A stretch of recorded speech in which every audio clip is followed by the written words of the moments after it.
Agora, veja bem, eu não preciso mais fazer isso aqui, ó, print, tal, tal, tal. Não, eu posso simplesmente chegar aqui e vou substituir esse print pelo método mostra bateria, tá? Lembrando que é o método meu carro, tá? É o meu carro. Por que isso é importante? Porque nesse caso aqui, eu poderia criar um outro objeto. Quer ver? Vou criar aqui, ó, meu outro carro. A classe carros elétricos. E vou passar aqui fabricante. Fabricante sem criatividade nenhuma, Ford. K. Focus. Pronto. 2017. Pode ser.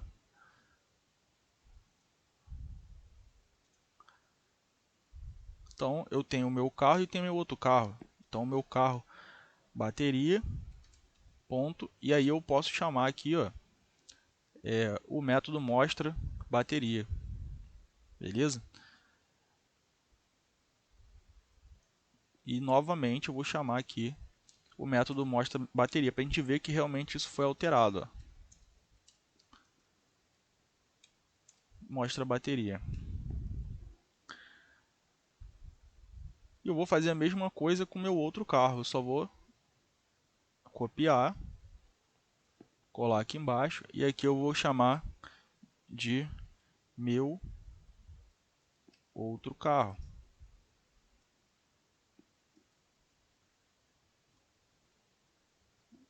Outro carro. Outro carro. Aqui ao invés de 56 eu vou botar 70, tá? Vou dar o play aqui para executar. E aqui ele falou, a bateria do carro está 100% cheia, a bateria do carro está 56% cheia, ou seja, o meu carro, o meu objeto carro, nessa situação aqui. E o meu outro carro, a bateria do carro está 100% cheia, a bateria está 70% cheia, ou seja, ele alterou somente para aquele carro específico, entendeu? Então, eu utilizei aqui a instância bateria como atributo do meu carro, alterei para 56%, mas quando eu utilizei novamente para o meu outro carro, ela volta para o estado inicial dela de 100%. Aí você vai se perguntar assim, pô, mas para que serve isso? Que besteira e tal. Claro, numa situação assim, numa situação onde a gente executa para fins didáticos, para entender e tal, pode até parecer que não tem muita finalidade. Mas você imagina você programar numa situação em que você precise ali, né, de fazer de repente um jogo ou de repente um programa que precise de determinados objetos ali, você poder manipular objetos dessa maneira é muito bom, tá? Então é mais difícil, é um pouco difícil de entender, é complicadinho, mas quando você entende a forma que você pode manipular isso aqui é muito bom, tá? Você poder ter vários objetos, você mudar os atributos deles e sem precisar ficar alterando o código todo, e tal. Isso aqui é muito bacana, tá? Então beleza, pessoal, é isso aí. Bem, na verdade, eu vou dar continuidade aqui, eu não vou finalizar agora não. Pelo simples motivo de que a próxima aula seria muito curta, então eu vou finalizar esse assunto, né, de classes e herança e tal nessa aula aqui com a seguinte informação, né? Vamos lá. Eu tenho aqui o meu arquivo, né, meu arquivo carros.py, que é referente às minhas classes, tá? E aí o que é interessante disso aqui? Eu tenho a minha classe lá, está salva. Eu posso simplesmente vir aqui, ó, eu vou criar um programa. Então eu posso vir aqui, ó, criar um arquivo .py aqui, vou chamar de meus carros. Beleza. O que eu vou fazer aqui nos meus carros, tá? Percebam que eu só copiei e colei aquele código que estava lá. Se eu executar do jeito que está aqui, vai dar erro. Tá? Vai dar erro porque esse arquivo aqui, meus carros, não tem nenhum código referente à classe carros elétricos, né? Não tem nada disso. Tá? Porém, vamos executar primeiro para a gente ver que vai dar erro realmente. Ó. Tá? Meus carros, deu erro. Beleza. Porém, existe uma forma de a gente estar sempre reaproveitando, né, o código. Isso é muito bom, mais um motivo de ser bom, assim, a forma de se trabalhar com orientação ao objeto, né, você poder reaproveitar o código em outros programas, porque você está tratando de objeto.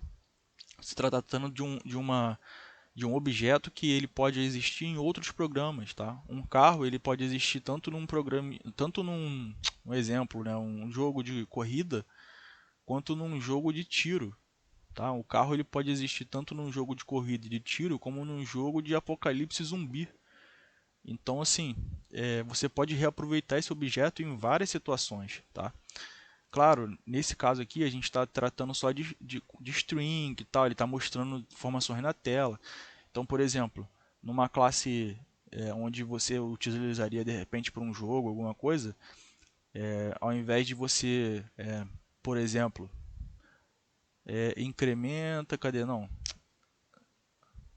Aqui no caso só está mostrando informação, mas você poderia ter, por exemplo, um método corre, ou seja, quando apertar a tecla tal, ele acelera. Aí teria todo um método aqui dentro para poder fazer com que aquele carrinho ali ganhasse aceleração.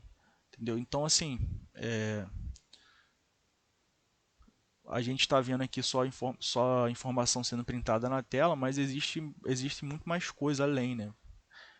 Que você pode fazer com orientação a objeto, com classe, etc. Como que eu posso fazer para usar essa classe aqui, nesse arquivo novo aqui que eu estou criando? Eu posso vir aqui ó, e dar um import carros. Se eu fizer dessa maneira, import carros, eu estou importando tá? o meu módulo carros, onde eu tenho todas essas classes aqui, eu tenho essas três classes. Então eu posso utilizar qualquer uma das três, só que tem um porém.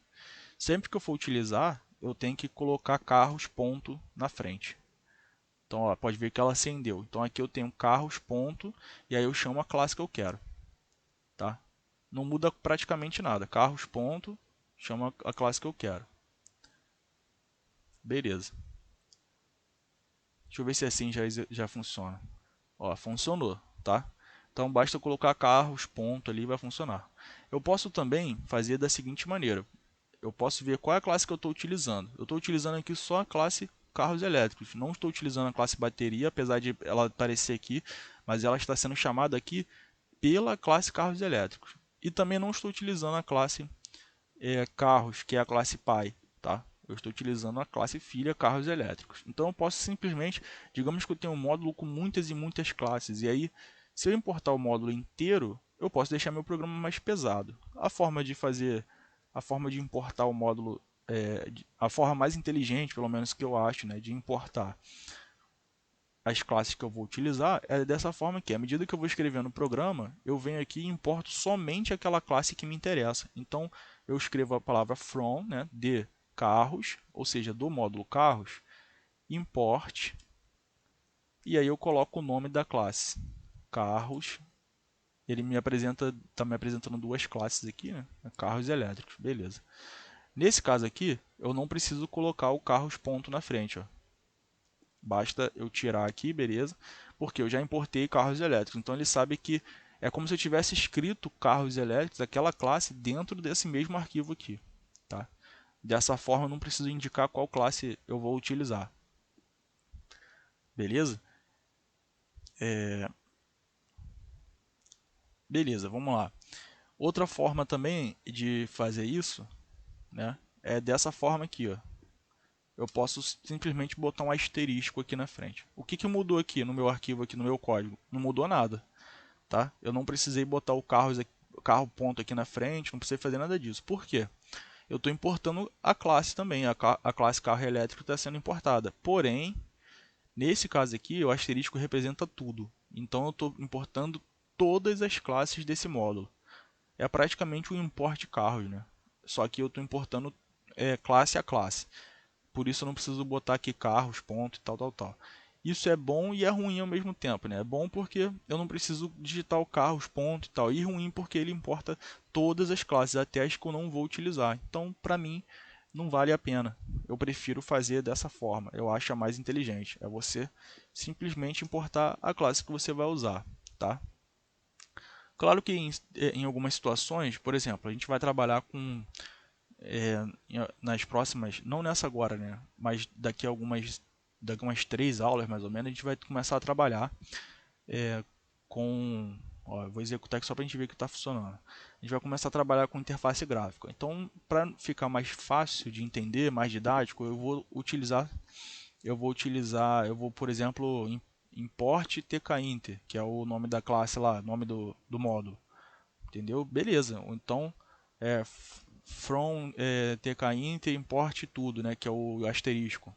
E aí a gente vai trabalhar tranquilamente ali, porque senão vai ficar, né, toda hora tendo que voltar lá, não, agora eu vou importar tal classe, agora eu vou importar tal classe. Então é melhor, para fins didáticos, a gente fazer dessa forma, mas tente, né, sempre que possível, importar somente a classe que você vai usar, para ficar mais leve o seu programa, né? Importa só o que você vai usar e aí você não vai precisar ficar com um programa gigantesco ali sem necessidade, tá? Beleza, pessoal. Então era isso que eu tinha para passar para vocês. Nós aprendemos aí bastante coisa sobre classes, sobre herança, né? Você importar módulos e etc, tá? Então aqui nesse arquivo eu posso trabalhar com as classes com a classe, na verdade, carros elétricos aqui à vontade, como se ela tivesse escrita aqui nesse arquivo, tá? Quando eu for compilar esse arquivo, né, o compilador ele vai fazer todo esse trabalho de pegar o código lá do outro módulo que eu utilizei e tal, pá, e vai fazer todo esse trabalho aqui. Então, é isso aí, pessoal. Eu espero que vocês tenham gostado, tá? Treinem bastante sobre isso aqui, porque isso aqui é muito importante. Mas nós vamos ver bastante isso, tá? A gente vai trabalhar bastante com isso aqui, principalmente na parte dos projetos aí, beleza? Então é isso aí, pessoal. Até a próxima aula. Espero que tenham gostado. Desculpe aí se eu demorei bastante aí, mas eu achei que foi melhor assim, porque dessa forma a gente consegue aí, pô, se bem que já são 30 minutos de aula, né? Tá, tá, eu vou dividir essa aula em duas, que aí fica melhor então, fica menos maçante. Que aí eu divido em duas de 15, mais ou menos, fica menos maçante, beleza? Então tá tranquilo, vamos lá. Até a próxima aula, pessoal. Um grande abraço aí a todos, fiquem todos na paz, bons estudos.